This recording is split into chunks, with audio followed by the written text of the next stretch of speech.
گفتوگۆ و قسە و باسەکەم لەسەر توێژینەوەیەک دیارە زۆرێک لە توێژینەوەکان گرنگی و تایبەتمەندی خۆیان هەیە و بە تایبەتیش ئەو توێژینەوەی کە لەسەر تاکی کورد و لەسەر شوناسی کورد و لەسەر بەشێک لەو بابەتانێک کە پەیوەستن بە کوردەوە بە شێوەیەکی گشتی دیارە لە توێژینەوەی زۆر بەڕێز مامۆستا هەوراز محەممەد کە بەڕێزیان جەرهێنەرن لەژێر ناونیشانی شوناسی کۆمەڵایەتی تاکی کورد لە سینەمای کوردیدا لە ئێستا توێژینەوەیەک بە ئەنجام گەیەنراوە توێژینەوەکە دیارە لانی تیۆری تەواو بۆ لە ئێستا لانی مەیدانی بڵین کاری لەسەرەکرێ گفتگۆکەم لەسەر تەواوی پرۆسەکە و لەسەر تەواوی توێژینەوەکە بە میوانجاری بەڕێزیان کە ئێستا لا ستۆدیۆی کورسات مەگەزین میوان کا گەورە سڵاو لێ بێم کاتت باش بێ سڵاو لێ و زۆر سپاس بۆ ڕخسانیم دەرفەتە زۆر سپاس بۆ تۆ شوناسی کۆمەڵایەتی تاکی کورد لە سینەمای کوردیا چی وای کرد مامۆستا هەوراز کە بەڕێزیان خۆیان وەکو جەرهێنەرن کاری توێژینەوە لەسەر بڵین شێوازێکی لەم بابەتە کە چۆن تاکێکی کورد لە نێو سینەمای کووردا ڕنگدانەوەی هەبێت و توێژینەوەی لەسەر سپاس ڕێز و سڵاو بۆ باڵین بینەران و وەرگرانی کورسات لە ڕاستیە بزوتنەوەی فیلمسازی کوردی چەند پێویستی بە دروستکردنی فیلم و دروستکردنی ستاف و کاست و کرو بەرهەمهێنان هەیە هێندەش پێویستی بە هێڵێکی تیۆری هەیە کە توێژینەوە بکرێ لەبارەیەوە بزانین سینەمای کوردی چییە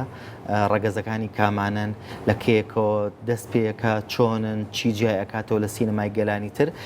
ئەوەی ڕاستی بێت تا ئێستا بەشی زۆری ئەو کارانەی کە کراون لە بواری فیلمی کوردیا لە بواری سینەمای کوردیا زیاتر کاری بەرهەمێنان بووە کەمتر توێژینەوە کراون هەڵبەت من زۆر پێم خۆشە لێرەوە بابڵین ئاماژە بۆ بم کە بەر لە منیش بەڕێز مامۆستا دکتۆر خەسرەوی سینە توێژینەوەی لەباری شوناسی فەرهەنگی سینەمای کورد ئەنجامداوە و یەکێکە لەو تێزە زۆر گرنگانە بەڵام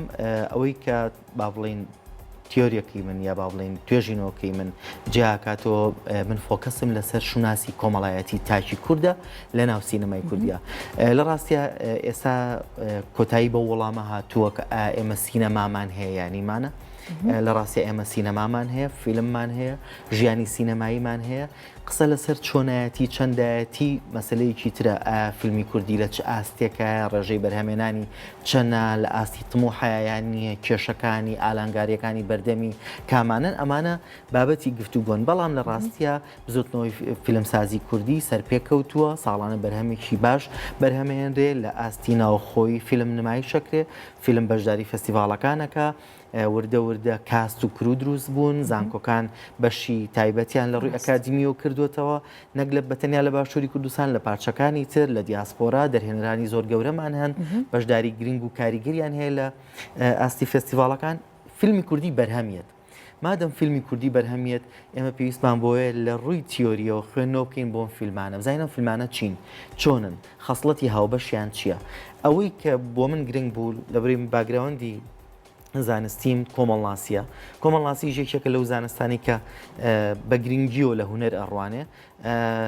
زۆر بۆم گرنگ بوو لە کاتێکان خۆم فیلم سازم توێژینەوەش بکەم لە بوار با بڵین لە کۆمەڵناسیە بیبەستمەوە بێک و کۆمەڵناسی و سینەما و ئەم توێژینەوەی ڕەنگە بۆ فێرخوازانی سینەما ببێ بە هێڵێکی سەرەتایی با بڵین تیۆری بۆ تێگەیشتن لە شوناسی کۆمەڵایەتی کورد و بۆ بنەڕەتەکانی سینەمای کوردیش ئەگەرچی من لە لایانی با بڵین تیۆری توێژینەوەکە ئاماژەم بە مێژووی سینەمای کورداوە یا بە دەرکەوتنی کورد لە ناو سینەمایەوە چونکە چەند قۆناغێکی جیاوازمان هەیە کورد لە سینەمایە دەرەکەوێ لە سینەمای گەلانی ترا یا با بڵین لە سەرەتایە دەرهێنەرانی گەلانی تریان لەباری کوردەوە فیلم دروستەکەن بەڵام لە قۆناغێکی دواتر و درەنگترا کورد خۆی وەک نەتەوەیەک بە چیرۆکی خۆی بە تێگەیشتنی خۆی بە دەرهێنەری خۆی بە ئەکتەری خۆی لە لۆکەیشنی خۆیان فیلم بە زمانی خۆی دروستەکە زۆر باشە لێرە بە پرسیارێ بکەم کاتە لانی تیۆری توێژینەوەکە تەواو بووە تاکی کورد تاوەکو ئێستا توانیوێتی لە نێو فیلمە سینەمایەکانە ڕنگدانەوەی هەبێت واتە ئێمە لە هەر وڵاتێکی تر لە هەر شوێنێکی تر فیلمێک ببینین ئەگەر تەنانەت لە زمانەکەشی تێنەگەین نەزانین کە چۆنە بۆ لە نەتەوەیەکی تربین بەچیا بزانین کە ئەم فیلمە کوردیە ئێمە توانیوانە ئەو ڕنگدانەوەیمان هەبێ پرسیارێکی زۆر گرنگە ڕاستەکەی ئەساسی توێژینەوەکەی منیش گەڕانە بە دوێ ئەم پرسیارە ئەوەی سینەمای گەلان لێکتری جیاکاتەوە بە نمونە بینینەوە تۆ فیلمێک تەماشاکە میوتیکە با هیچ دەنگێکی نەبێ ئەزانی و فیلمە هندیە لەبەر کۆمەڵێک هۆکاری دیاریکراوە جلوبەرگیان ئەو سەمایی کە ئیکەن سەمای ڕەنگەکان کە ئیکەن باران بارین لە ناو فیلمەکانیانە جۆری پیشاندانی کێشەی چینایەتی لە نێوان هەژار و دەوڵەمەناوانە یا فیلمی ئەمریکی تاک پاڵەوانی چیرۆکی سەرکەوتن ئاڵاکەیان پیشاندانی سەرباز کۆمەڵێک با بڵێن تێما و ئاماژە هەن تۆ فیلمی ئەمریکی پێ ئەناسیتەوە لە مەسەن بەنمونە لە فیلمی ئیتالیا داستانەکان بە جۆرێک لە ژیانی تایبەتی خۆیان نیشاندانی سفرە و خواردنی ئیتاڵی جۆری جلوبەرگیان هەموو ئەمانە تێمان بۆی تۆ فیلمی پێ بناسیتەوە پیشاندانی بەشێک لە شاری ڕۆمای لە کەڵچەری بەڵێ جوگرافیای شوێنەکەیان فیلمی کوردیش هاوشێوەی هەموو ئەمانە تا ڕادێک کاتێک تۆ ئاوا چەند فیلمێک لە تەنیشتیەکەوە دائنیتەوە ئەتوانی خەسڵەتە هاوبەشەکانیان بێکۆ ببینیتەوە لە جلوبەرجی کوردی لە ئەو ئیدیۆمانی کە لە زمانی کوردیا هەن لە باسکردن لە کێشەکانی کورد وەک خۆی وەک گەلێک لە کێشە سیاسیەکانی بەتایبەت لە ناو ئەم مەسەلەیە پرسی ئاوارە بوون جەنگ جینۆساید ئەمانە بە شێوەیەکی گشتی ڕەنگی هاتەوە چونکە تا ئێستا وەک چۆن کورد لە بنیادی خۆیان کێشێکی سیاسی هەیە بە بەردەوامی لە پرسیاری ئەوەیە هەیە یان نییە نەک نییە با بڵێن خۆی بسەلمێنێ بە بەردەوامی خۆی نیشان بداتەوە تۆ هەردی قەت بە لە سرودی نەتەوەی کوردیشە ئەڵێ ئەی ڕەقیب ماوە قەومی کورد زمان هێشتا مانەوە بوون با بڵێن ئەساسی شوناسی کورد خۆیەتی لە ناو سینەمای کوردیشە بە هەمان شێوە باسکردن لە کێشە سیاسیەکان لە ئاوارە بوون لە سەر سنوور لەمانە کۆمەڵێک تێمان ئێمە توانین بیان دۆزینەوە هەڵبەت توێژینەوەکەی ئێمە لەسەر ئەم خاڵانە بە وردەکاری وەستاوە لایف ستایلی کورد چییە چۆنە ئەتوانین لە ناو فیلمە کوردیەکانەوە بیبینینەوە ئەگەر لە یۆڵەوە تۆ وەری بگری لە ژیانی گوندەوە هەتاوەک وەگا بۆ فیلمانی کە لە ئێستا بەرهەمێن کە ژیانی شارنشینیمان پیشانێن بە جۆرێک لە جۆرەکان تۆ بەر ئینسانی کوردەکەوی هەر کاتێک کەسێکی غەریب لە ئێمە فیلمە کوردیەکان ئەبینێ بە شێوەی قسەکردن کە زمان ئەساسە یەکەمین سیماکانی ناسینەوەی فیلمی کوردی زمانی کوردیە مادەم فیلمەکان بە زمانی کوردی بەرهەمە هێنرێن کەواتەم فیلمە فیلمێکی کوردیە جلوبەرک خواردن تەلارسازی کللتور و دابوونەریت و بەهاکان جوگرافیا هەموو ئەمانە ئەبن بە و سیمانێک کە فیلمی کوردی پێگەهێنن کەواتە توێژینەوەکەی تۆ تەنها بۆ نمونە بۆ فیلمەکانی باشوور نییە بەو پێبێت بۆ فیلمەکانی هەر چوار پارچەی کوردستانە حتمما بەدڵنیایەوە تەماشا لە توێژینەوەی زانستیە ئەگەر چی تۆ پەیوەستی بە جوگرافیایشی دیاریکراوە کاتێکی دیاریکراوە بەڵام من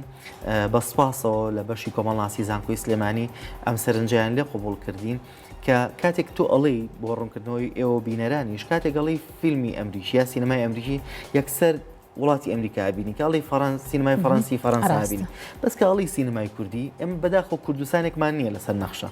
بەڵکو کوردستانێکمان هەیە لە دڵی هەموو تاشیەکە بەڵام لە ڕاستیە فیلمی کوردی لە عراق دروستەکرێ لە ئێران دروستەکرێ لە تورکیا دروستەکرێ لە سووریا دروستەکرێ لە دیاسپۆرا لە بەسم دیاسپۆرانی هەموو وڵاتانی جیهان فیلمی کوردی دروستەکرێ من لە ناو توێژینەوەکەیە لە بەشی مەیدانیەکەیە نەوەستاوم بە دیاریکراوی لەسەر باشووری کوردستان بەڵکو فیلمی کوردی کە دەرهێنەرەکەی کورد بێ و بابەتی فیلمەکەی کوردی بێ هەموو ئەمانم کۆ کردوتەوە بەداخەوە لەبەروی تاسە ئەمە ئینستیتوتێکی دیاریکراومان نییە بۆ کۆکردنەوەی فیلمە کوردیەکان لە ڕاستیان من ماندووبوونێکی زۆرم چەشت بۆی کە ئەم فیلمە کوردیانە هەمووی کۆ بکەمەوە چونکە مەسەلەن تەنانەت لە باشووری کوردستانیش ئێمە داتامان نییە چەند فیلم بەرهەم هاتووە چێن دەرهێنەرەکەی چێ بۆ بابەتەکەی چی بووە پۆستەرەکەی ترایلەری فیلمەکە یا فیلمەکە خۆی چ جای ئەوەی بگا بەوەی کە من دەستم بگا بە فیلمەکانی ڕۆژهەڵاتی کوردستان یان باکووری کوردستان کە بە سپاسی زۆرەوە مەسەرەن لە ڕۆژهەڵاتی کوردستان هاوڕێی دەرهێنەرم کاک سالمی سەڵاواتی زۆر هاوکارمان بوو هاوڕێیانم لە فستیڤاڵی دهۆک کاک شەوکەت ئەمین و ئەوان زۆر هاوکارمان بوون لەوەی فیلمە کوردیانی کە بۆیان چۆ لەماوەی ساڵانی ڕابردووە داتاکانیان بەڵام ئەمەش هەموو فیلمەکان نییە بەدڵنیاییەوە مەسەرەن لە ڕۆژ ئاوا کۆمیتی فیلمی کوردیمان هەیە لە کۆبانێ هاوڕێی دەرهێنەرم کاک دیار حەسۆ لە باکوور کاک چەکدار بە هەمە یعنی ئەم دەرهێنەرانە ئەم فیلم سازانە هاوکارمان بوون بۆی کە سەرەداوی فیلمە کوردیەکان کۆ بکەینەوە زائیدەن خۆم پەیوەندیم کردەوە بەشی زۆر لە دەرهێنەرەکانەوە لە ئینتەرنێت سێرچم کردووە ینی ئێستا کۆلێکشنێکم لەبەردەسە با بڵێن توێژینەوەکەی من باسی ساڵی 2010 تا 2022کەین لەبەروی لەم 12 ساڵی کۆتاییە بە چڕی فیلمی کوردی دروستکراوە بە چڕی نمایشکراوە بەشداری زۆر لە فێستیڤاڵەکان کراون و ئەوانە من هەوڵمەوە سەرنج خەمە سەر ئەم 10 ساڵی کۆتایی چونکە لە پێشترا ئەگەرچی فیلمی کوردیمان هەیە فیلمی کوردی زۆر باشیش بەرهەمهاتوون بەڵام لە ڕووی ژمارەیەوە لە ڕووی کواڵەتیەوە ئەم 10 ساڵە زۆر جیاواز بووە و شێوەی ژیانی گۆڕانکاری بەسەرا هاتووە هەوڵمەوە هی هەر چوار پارچە و بگرە ئەو فیلمە کوردیانی کە لە دەرەوەش بەرهەم هاتوون هەمووی کۆ بکرێتەوە ئێستا تا ڕادێک ئەگەر دقیقیش نەبێت با بڵێن ڕەنگە لێرە و لە فیلمێکمان لە دەست دەرچوو بێ نەمانتوانیوە هەموو داتەکان کۆکەینەوە بەڵام ئەتوانم بڵێم لە سایە لە سەرونەوە لە سایەنەوەی فیلمە کوردیەکانمان کۆکردوەوە کە لەماوەی ئەم 12 ساڵەیە بەرهەمهاتوون و بۆی لەسەر ئەساسی ئەو فیلمانە لایەنە تیۆریەکە کە باسمان کردووە تەطبیقی بکەینەوە لەسەر لایەنە مەیدانەکەی بگومان زۆر قورسایی و زۆر هیلاکەس بۆ تۆکو دەرهێنەرەوەکو خاوەنی توێژینەوەکەش بەرەو ڕوود بۆتەوە بەس پێم خۆشە بزانم کە بۆ 10 ساڵی ئایندە بۆ 20 ساڵی ئایندە ئەم توێژینەوەیە دەرهێنەران چۆن سوودی لێوەرەگرن سینەماکاران بە شێوەیەکی گشتی چۆن سوودی لێوەرن چکامە دەستپێکێکی زۆر باشە جگە ئەوەی کە بڵێن توێژینەوەشەوە جارێکی تر کۆکردنەوەی لە سەدانەوەتی وەکو خۆت ئاماژەت پێکرد فیلمە سینەمای کوردیەکانیشە سپاس هەڵبەت ئەمە ڕەنگە لە داهاتووە ئەو فێرخوازانی کە ڕۆن لە بواری فیلم سازی کوردیا ئەخوێنن هەست بە گرنگی بابەتەکە بکەن سپاس بۆ بەڕێزیشە کە باز لەم مەسەلەیەکەی ڕەنگەم توێژینەوە بێ بە دایکانەیەک بۆ فێرخوازانی کورد بۆ تێگەیشتنیان لەبارەی سینەمای کوردیەوە هەڵبەت ئەم توێژینەوە و توێژینەوەکەی دکتۆر خەسرەوی سیناش بە هەمان شێوە کە دکتۆران ئاماکەیەتی لە ڕووی تیۆری و تێبگەین سینەمای کوردی چین بابەتەکانی چۆن بوون چۆن سیناریۆ نووسراوە چیرۆکەکان کامانە بوون ستۆری تێڵین لەناو ئەم فیلمانەیە چۆن بووە ئینسانی کوردی چۆن نمایش کراوەتەوە ئایا لە فیلمی کوردیە واقعی کۆمەڵایەتی ئینسانی کورد نمایش کراوەتەوە یا دەرهێنەرانی کورد لە بەرهەمی خەیاڵی خۆیان لە تێگەیشتنیان یە لە دنیابینی خۆیانەوە فیلمیان بەرهەمێناوە ئەم توێژینەوە هەموو ئەو پرسیارانە چیمان پێڵێ هەوراس توێژینەوە کە پێمانەڵێ هەتا ئێستا سینەمای کوردی سینەمایکی سیاسیە کێشەی کورد وەک دۆزی نەتەوەیەک باسەکە هێشتا ئینسانی ئێمە کاتێک فیلم دروستەکە بەشی زۆری لە خەمی ئەوەیە پیشانی بات کە چی بەسەر هاتووە و کێشەکانی شوناسی ئێمە لۆی خۆمان بسەلمێنین بۆ گەلانی دنیا باسەکە ئەگەر چی لەم چەند ساڵی کۆتاییە بابەتی تازە ژیانی شارنشینی کێشەی کۆمەڵایەتیش هاتوونەتە ناو سینەمای کوردیەوە ینی بە شێوەی گشتی ئەگەر سینەمای کوردی نیسبەتە زۆرەکەی ژیانی کۆمەڵایەتی فەرهەنگی سیاسی بوو بێت لە ئێستاە بابەتی جیاوازتر ژیانی ڕۆژ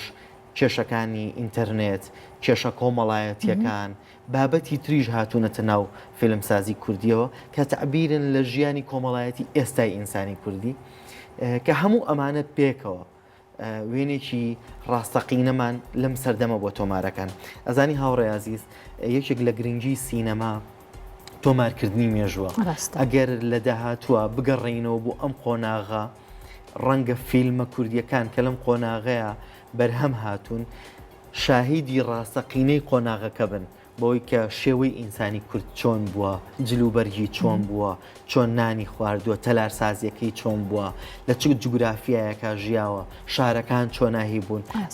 لە داهاتووە ئەمانە ئەبن بە بەڵگەنامەیەکی گرنگ لەسەر ئەم مێژوە توێژینەوەکە ئێمەش هەوڵەیە لە ڕووی زانستی و هەموو ئەم شتانە ڕێک بخاتەوە و بیخاتە بەردەسی خوێنەران و ئەو فێرخوازانی کە ئەیانە لەم بوارەیە سوود وەربگرن لانی مەیدانەکەی چۆن جێبەجێیەکەی